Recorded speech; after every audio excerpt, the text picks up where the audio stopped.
This afternoon, we come together, we gather to celebrate and to reflect on the 90 years of life that David Glazer was blessed to be in this world. We join our hearts together to give comfort and strength to David's family. And though we celebrate, we also mourn the loss of life. And mourning is a time filled with many emotions and memories, both bitter and sweet. And we begin our service with the recitation of psalms and prayers, linking David's life with the millennial-old tradition of the people Israel and the eternity of God. Psalm 121. I lift my eyes to the mountains. From where does my help come? My help comes from the Lord who made heaven and earth. God will not let your foot be moved. God who watches you will not slumber. Behold, God who watches Israel shall neither slumber nor sleep. Adonai is your keeper. Adonai is your shade upon your right hand. The sun shall not strike you by day, nor the moon by night. Adonai shall preserve you from all evil. God shall preserve your soul. God shall preserve your going out and your coming in from this time forth and forevermore.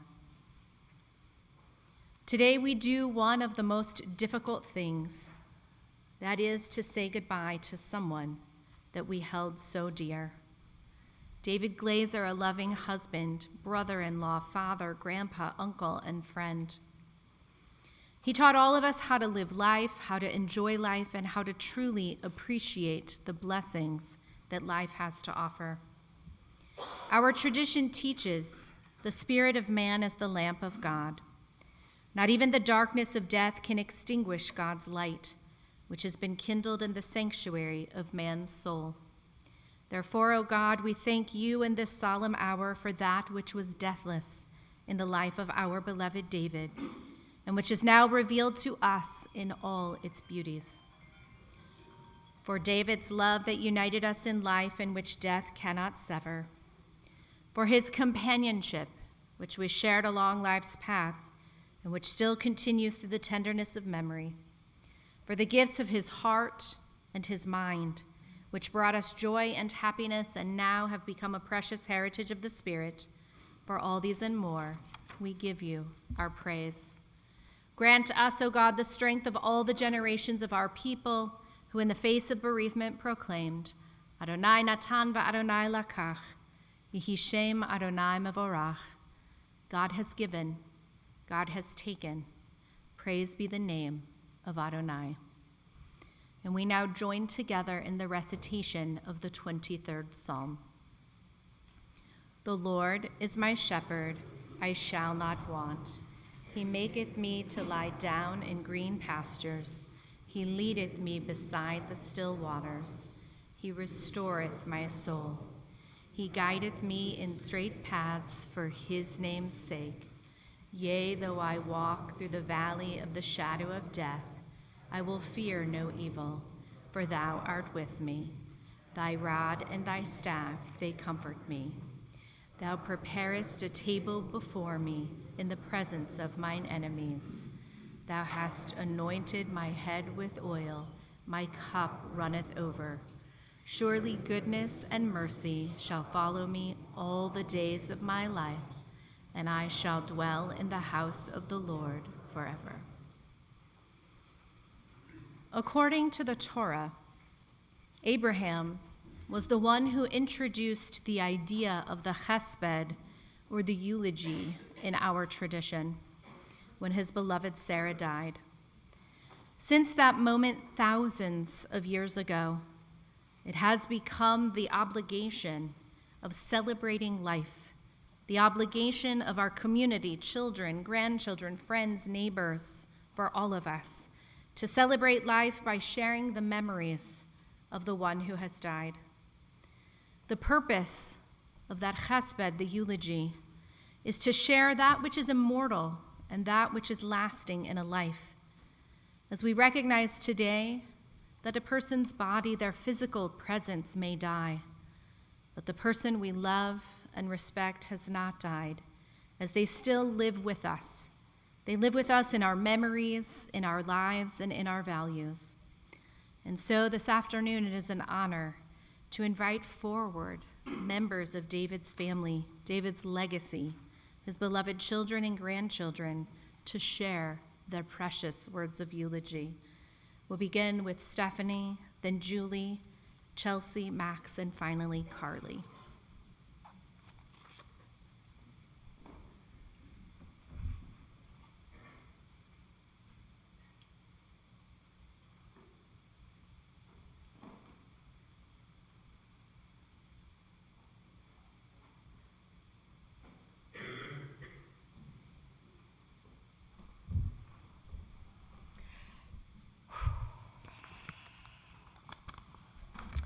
Well, thank you all for joining us, and I know how much it would mean to David to see all of these friends and family and people who flew in, so thank you. Dad, a life well lived. My very first memory of my father is I'm about, 3 years old, and when he was home, loved to watch sports. Any of those who know him knew that he did that. And he would lie on the couch, and I was a little girl, and I would sit on his stomach and sit for hours with him because Mom and the sisters and everybody was going, and it was just this bonding time that for the rest of my life I spent with him. He taught me how to swim, he taught me how to fish, he taught me how to ski, he taught me how to drive, the most important. I was the son that he never had. I was supposed to be a boy. So of course I learned how to play baseball and basketball too. He raised us with no sugar cereals, skim milk, whole wheat bread, and no soda, and then wondered why we were all so healthy.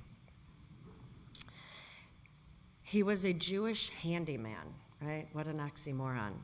He built our first swing set, he mowed the lawn, he built model airplanes, all in his spare time.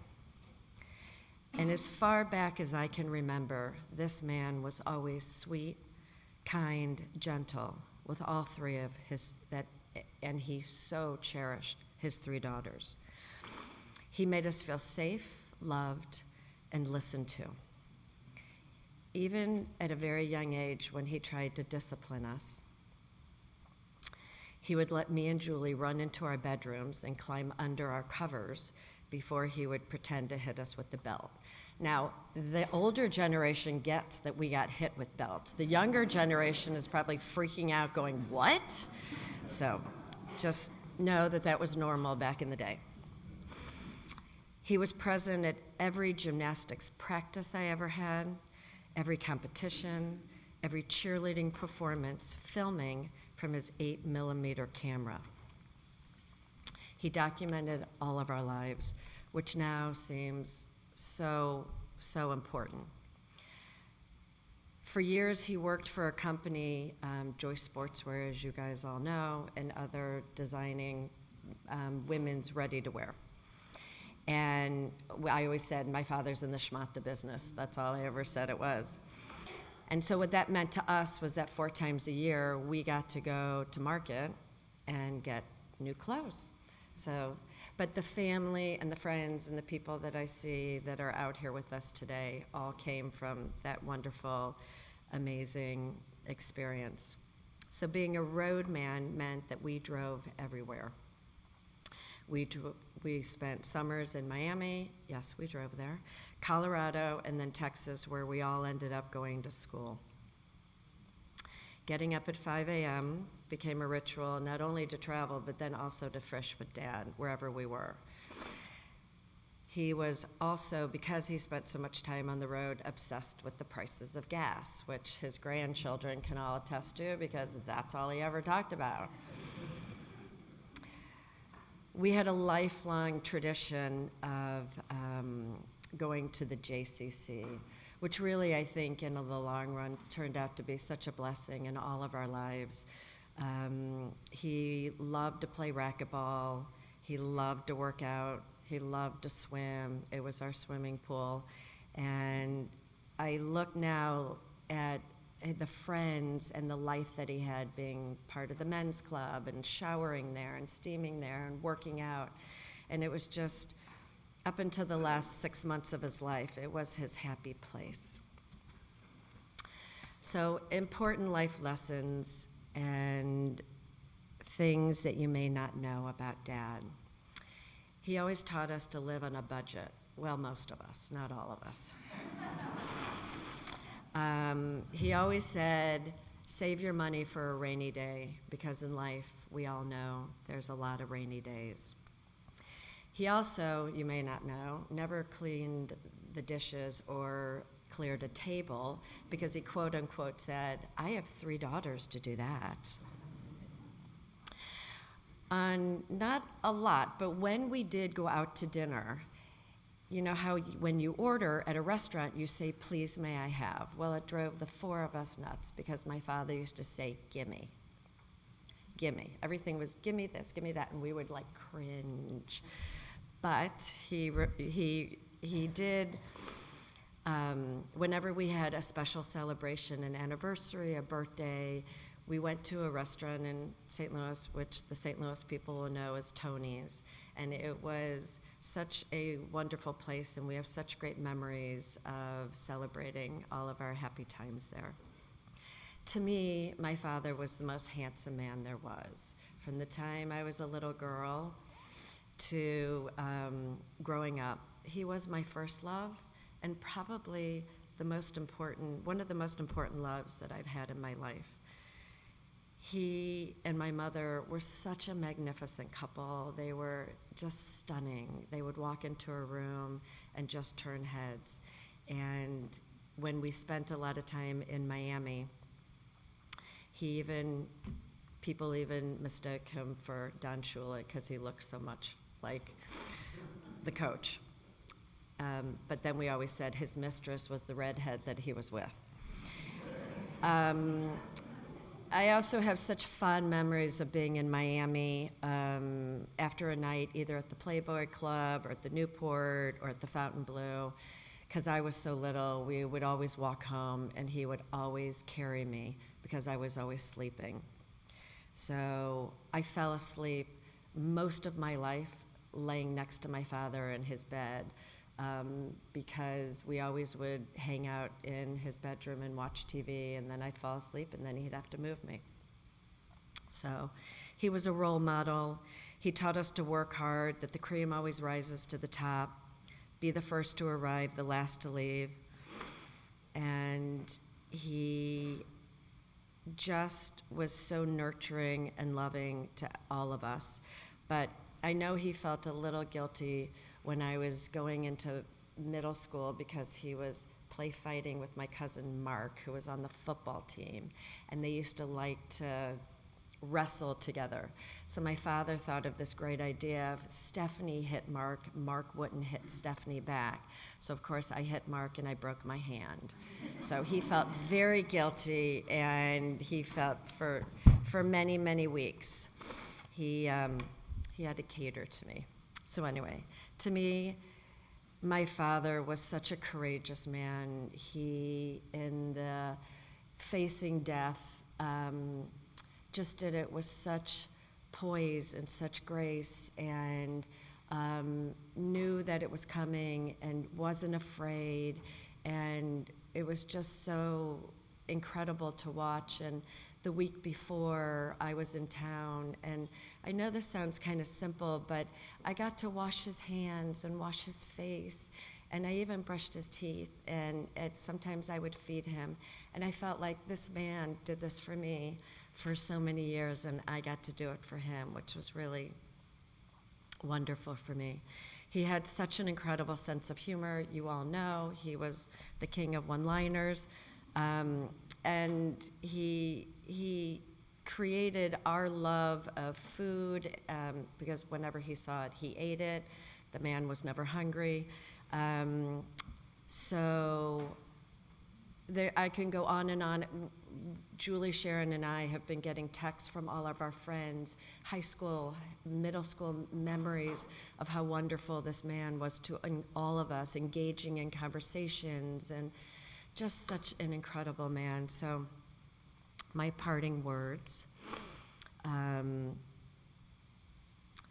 regrets and fear are two things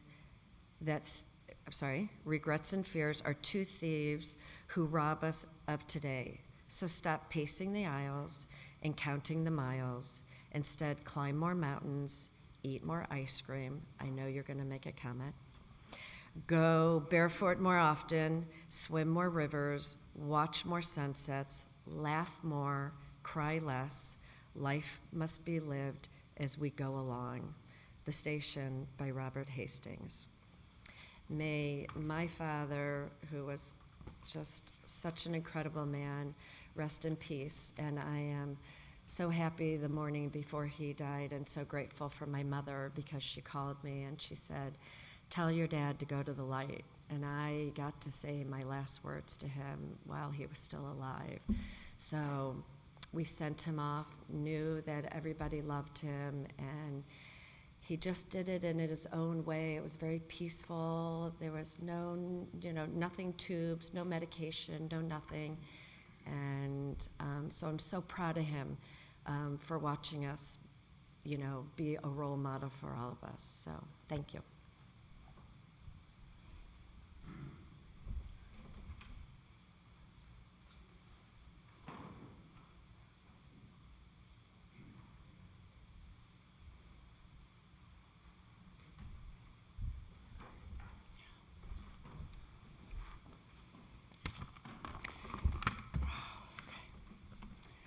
Dear Dad, I don't know if I ever said thank you enough over the last 61 years for everything you did for me. As a child, we lose sight of, gratitude. As an adult, we realize just how lucky we were and are eternally grateful. Everything that I've become is because of how I was raised. Over these last few months, I've realized that I will never lose you, and you will never lose me, because I know you will always be by my side. I will sense your presence, and I will hear your voice in my mind saying, "Hey, Jules, it's Dad. Haven't talked to you in a few days, and I just wanted to hear your voice." So thank you, Dad, for buying that big house on that big hill in Bonham Woods. I loved growing up there. Thank you for coming to my 6th grade rehearsal for the Mikado, as I was the Mikado, and you were going to have to miss opening night because you had to be on the road. Thank you for taking me to my favorite restaurant, A&W, growing up.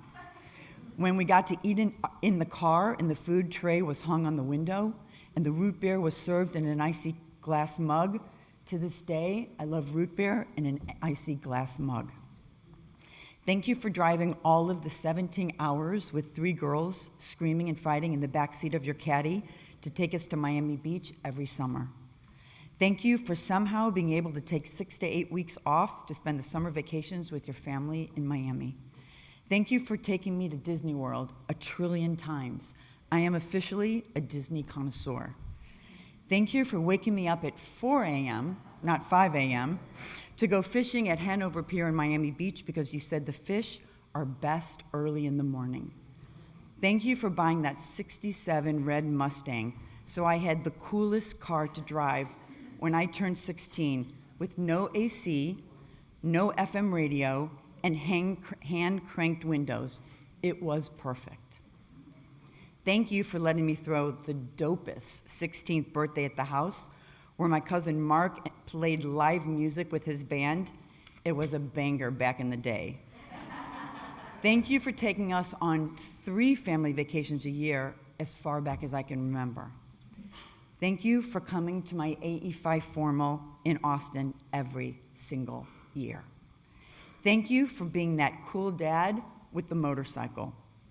I will forever love the feeling of excitement and exhilaration of riding on that bike with the wind on my face.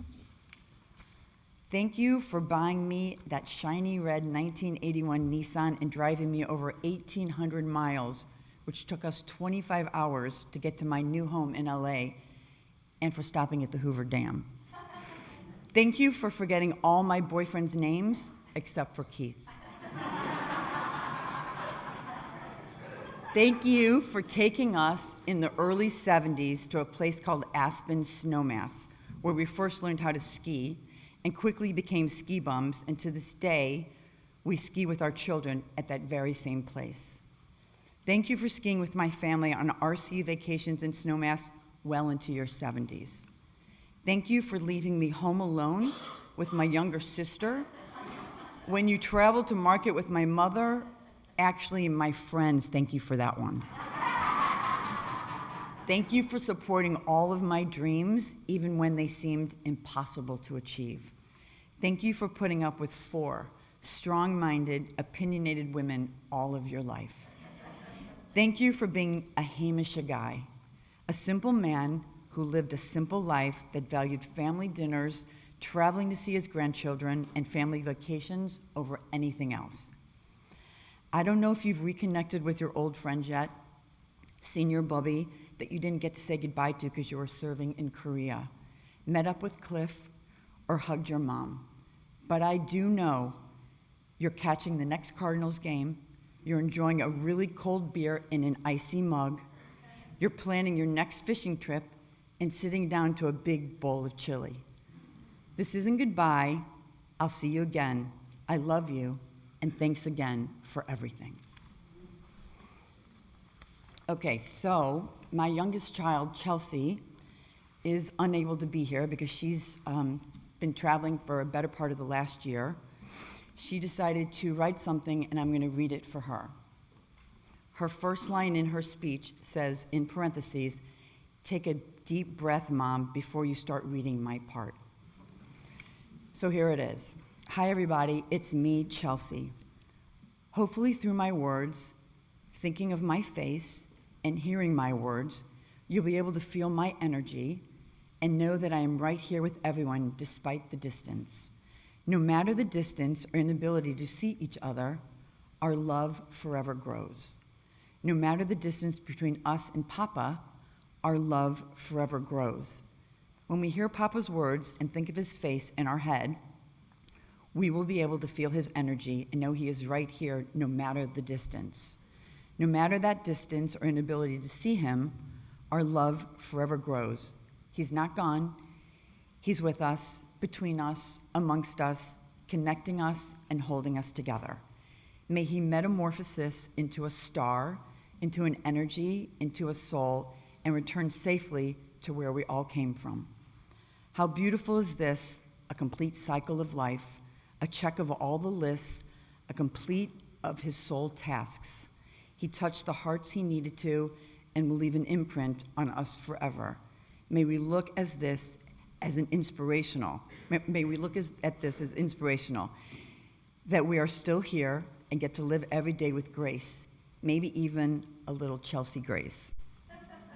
Papa's here, but in another way, just like I am.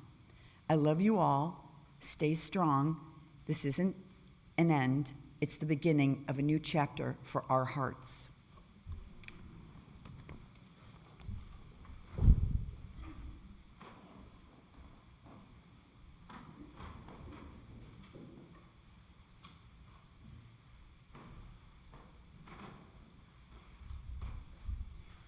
All right, I'm gonna keep this brief because otherwise David would fall asleep.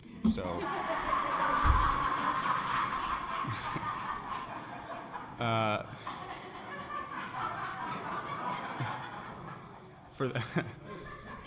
for those who don't know me, I am Max Macy, the son of Sharon, who is one of David's 3 incredible daughters, alongside Stephanie and Julie, my gorgeous aunts.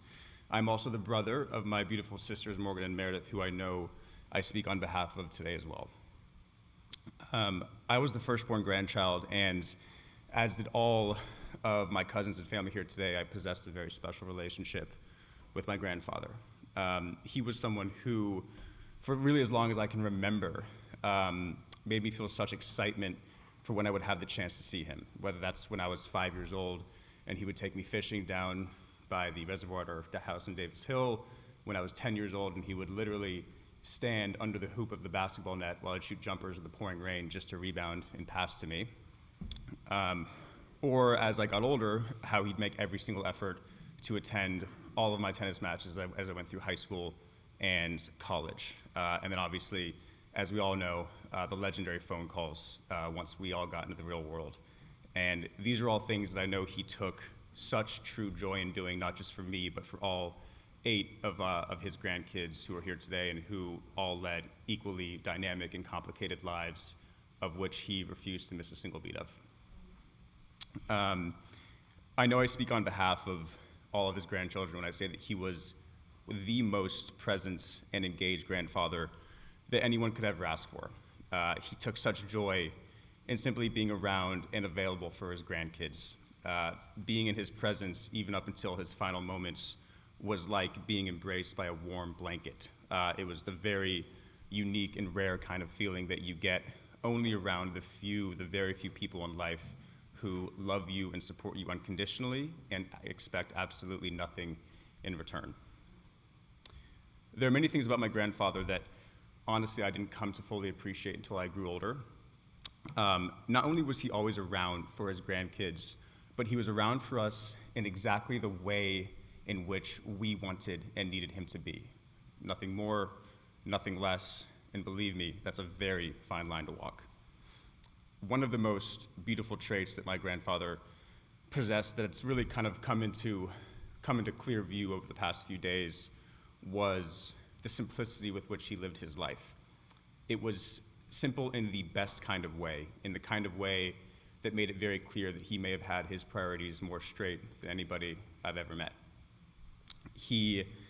If he was surrounded by his family, most importantly his wife, my beautiful grandmother of 66 years, his close friends, and there was a ball game on, maybe a sandwich with some pickle relish, he'd be as absolutely happy as a clam. He really embodied an ideal that I've come to try to live by, which is that you don't need to try to get happier than happy. In other words, he embodied what it means to really live with gratitude. While he may no longer be among us, I feel as though I've only just begun learning from him. So I'll conclude with a story which exemplifies a trait that we all know my grandfather possessed, which was a sense of humor. I apologize in advance, there is one profanity used in the story, but it's directly from the mouth of my grandfather, so I feel like he'd be okay with it. So a few short weeks ago on Mother's Day, I called my grandmother to wish her happy Mother's Day. And she was, per usual, by his bedside. And so after I spoke to her, she passed the phone to David, and I had the chance to say hi to him. And I asked him, I said, "David, did you wish your wife a happy Mother's Day?" And he replied, "You know, Max, I may not be a mother, but I am one motherfucker."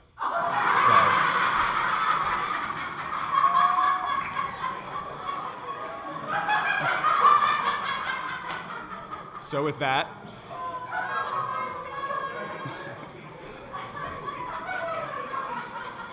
he actually said that. He said that, yeah. He did. So with that, rest in peace, motherfucker.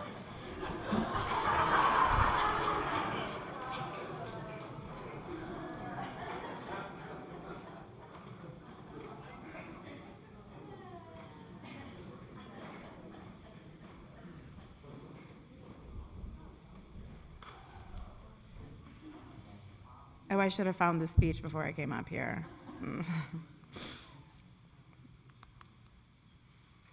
Here it is. I'm not great at speeches, so I apologize if this is truly terrible. If you guys don't know me, I'm Carly. I am also a grandchild, and I am a huge Taylor Swift fan. So, in the words of Taylor Swift, you are bigger than the whole sky. You are more than just a short time. Like I said, I am a huge Taylor Swift fan, and Poppy knew that. And Poppy was a huge Kansas City Chiefs fan. And when these two things collided, we could not have been happier. The calls and the voicemails soon ensued. I used to get calls all the time saying, "Hey, sweetheart, I'm watching the game right now. She's on. Did you see her?"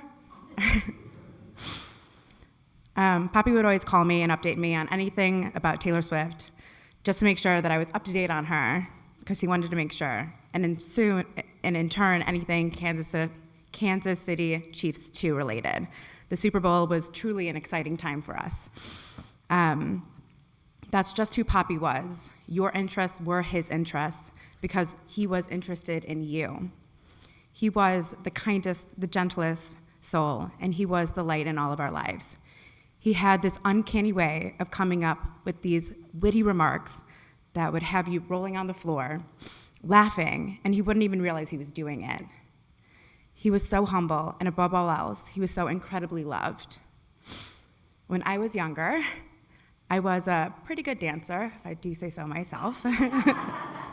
Not to toot my own horn here, but when it came to dance recitals that I was a part of, Nana and Poppy were always there. I could always find them in the crowd. He was the one with the biggest smile next to a woman with pretty red hair. It was an easy spot, let's just say, but it was always such a comfort for me knowing that my Poppy was in the crowd, and no matter how I was dancing, meaning if I messed up, forgot the routine, or if I had the wrong outfit on, he would be proud of me no matter what. I would always be greeted after the show with a gorgeous bouquet of flowers and the biggest hi, sweetheart, and a hug that made even the biggest mistake that I made on stage seem so tiny. Poppy loved to fish.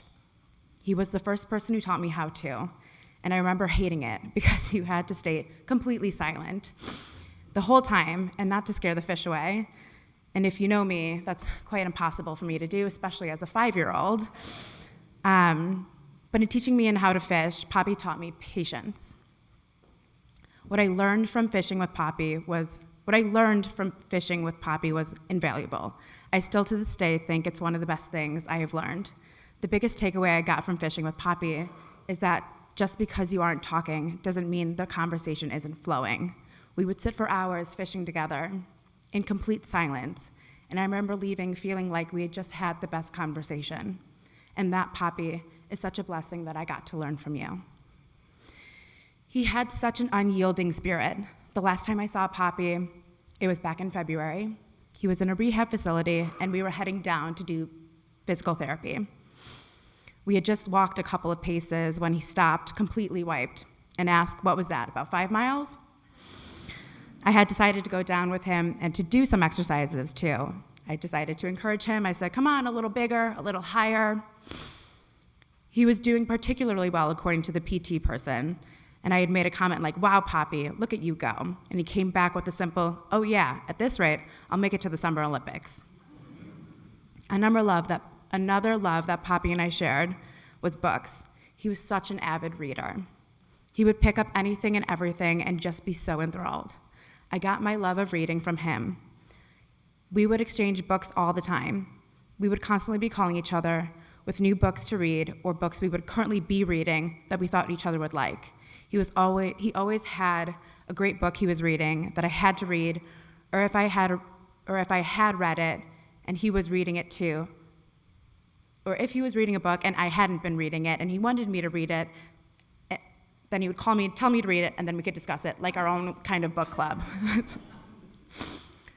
Reading was and is our happy place. I think in another life, Poppy was a famous author and or a poet, and hopefully in this next life, he will be.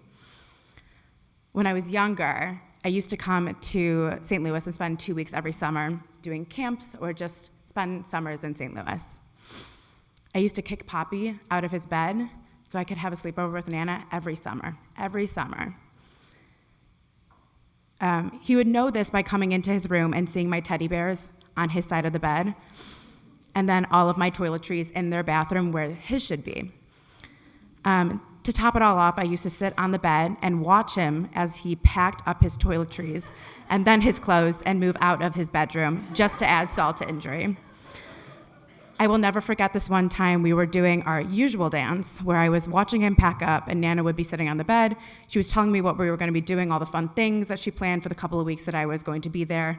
Poppy was about to walk out of his bedroom for the time being, but before he did, he turned around to me and said, "Just so you know, there's a ghost that only haunts my side of the bed."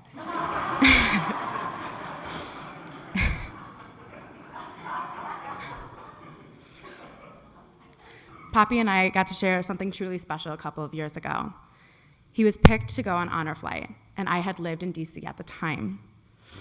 So we figured out a way for me to be able to go around with him all day to all the sites. It started at World War II Memorial, where we were greeted with signs and a big crowd. The crowd was huge. There was this huge crowd. I'm not really sure how they got this many people there, but there was a bus that all the vets were bussed in from the airport. And it was incredible to see all these people. They had signs and things like that. And I remember one by one, all these vets started getting off the bus, and this crowd just erupted.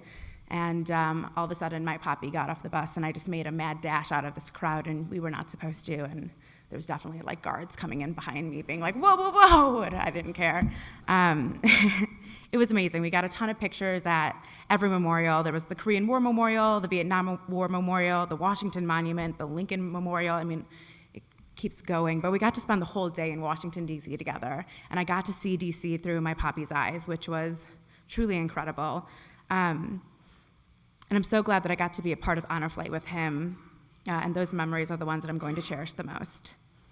One last funny story, and then I'll close up, I promise. But a year into COVID, my mom and I decided to visit Nana and Poppy. And Poppy hadn't had a haircut in about 6 or 7 months, and his hair had truly gotten really unruly. And so we went out, bought a clipper, and decided it couldn't be that hard, right? Boy, were we wrong. We got halfway through his haircut when we realized it was not going well, and we needed to finish, and it was not going to keep going well. We just kept assuring him that it was fine and it was great and that no one was going to see him, and because it was quarantine and it was going to be fine, no worries. When we were done and it was time to show him, I think we were shaking in our boots a little.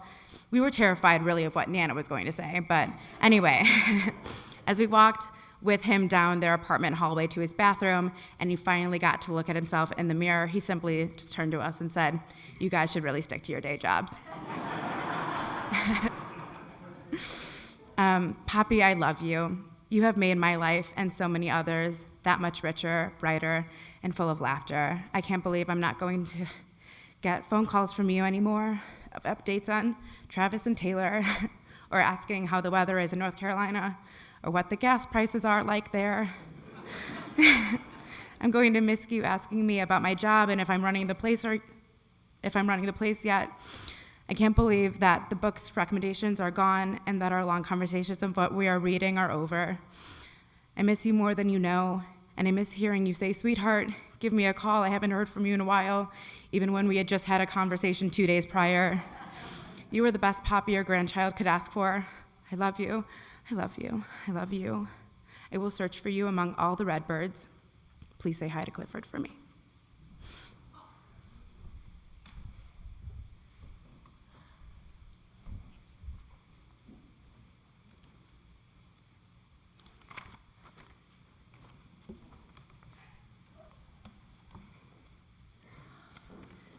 Thank you all for your beautiful, beautiful memories.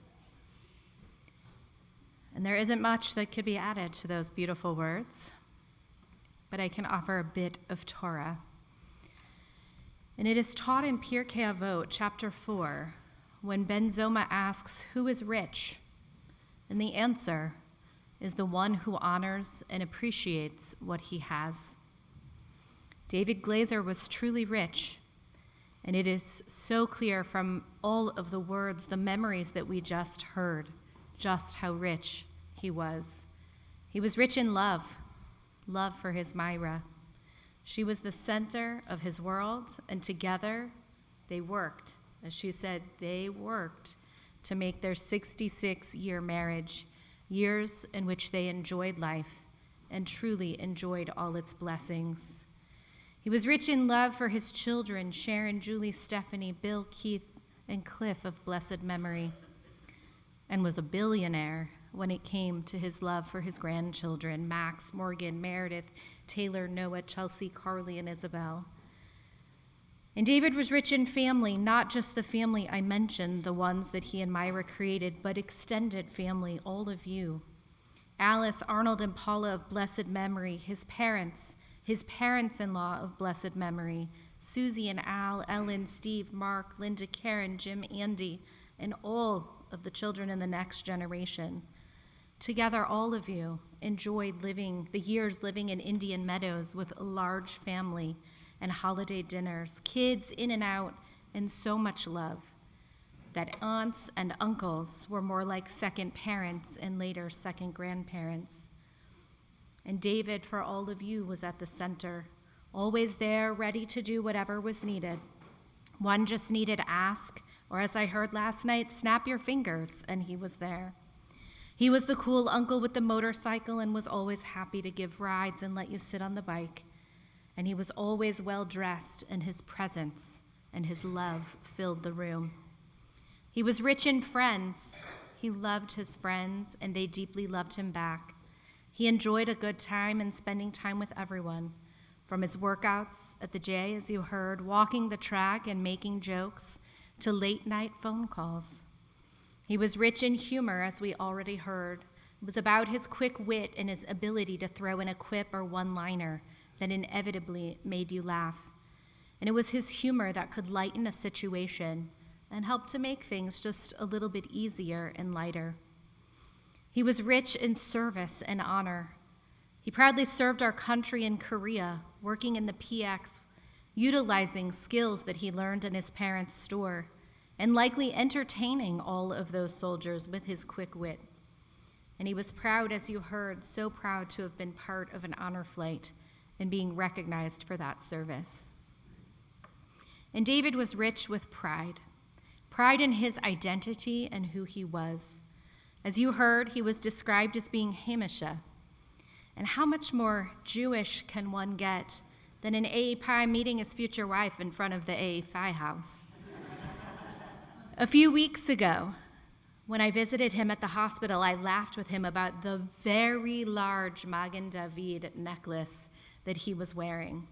In the midst of the world in which we are currently living, I told him that no one, absolutely no one, could mistake his pride in being Jewish. What a blessing to see that pride over the years, whether at UH, whether sitting around Myra and David's table for tea, discussing everything from family to politics to Israel, and even especially when we traveled to Israel together a decade ago. I remember him taking it all in, experiencing the land, meeting some family for the very first time, and more importantly, creating meaningful relationships along the way, which continue and continued well after that trip. Who is rich? The one who appreciates what he has. David's life is a lesson to us all of what it means to appreciate and recognize the blessings that surround us. That life isn't necessarily the physical, material things, but rather a strong love and partnership with someone that you love. A legacy of family who carry your life's lessons and your spirit with them, and the gift of friends. And today, much more importantly, all of us can acknowledge that we too are rich because our lives were blessed with David Glazer.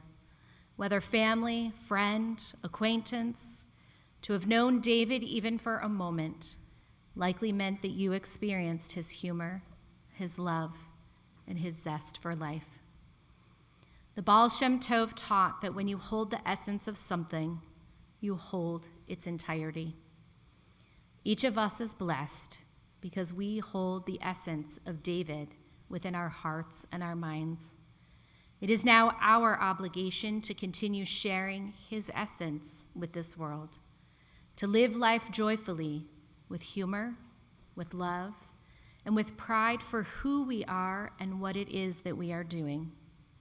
And by doing all of this, David's essence will continue to be a beautiful legacy for all of us, but most especially for all of you, his family, for many generations to come.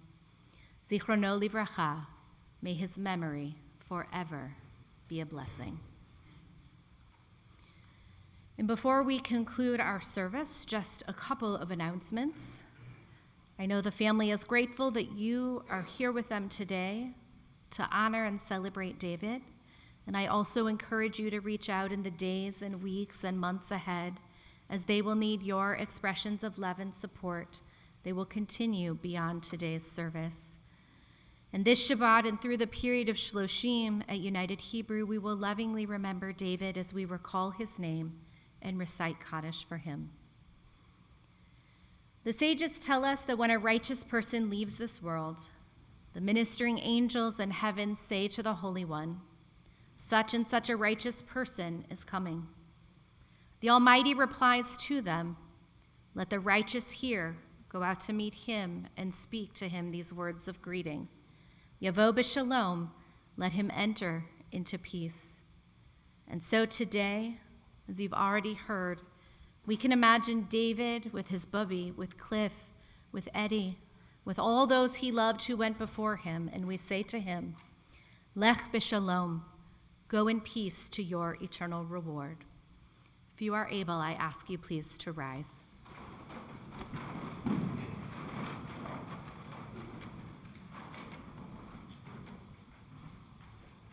El malei rachamim shochen b'amromim, hamse menucha nechona tachat kanfei hashechina, b'ma'alot kedoshim u'tohorim kazohar harakia mazhirim et nishmat David ben Nechemiah shahalach leolamo, b'gan Eden tehei menuchato, ana ba'al harachamim hasterehu b'seter kenafecha leolamim, utzror bitzror hachayim et nishmato, Adonai hu nachalato, V'yanuach b'shalom al mishkavo v'nomar, Amen.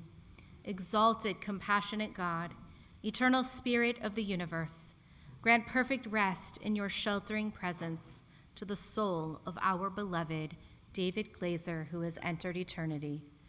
Merciful One, let him find refuge in your eternal embrace, and let his soul be bound up in the bond of everlasting life.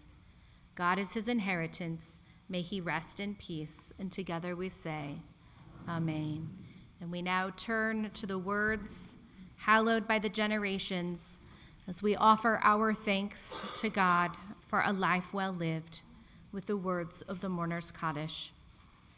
Yit gadal ve'yit kadash shemei rabbah, be'alma divra chirute v'amlich malchute, b'chayechon uvyomechon, uv'chaye dechol beit Yisrael, ba'gala uv'izman kariv v'imru, Amen.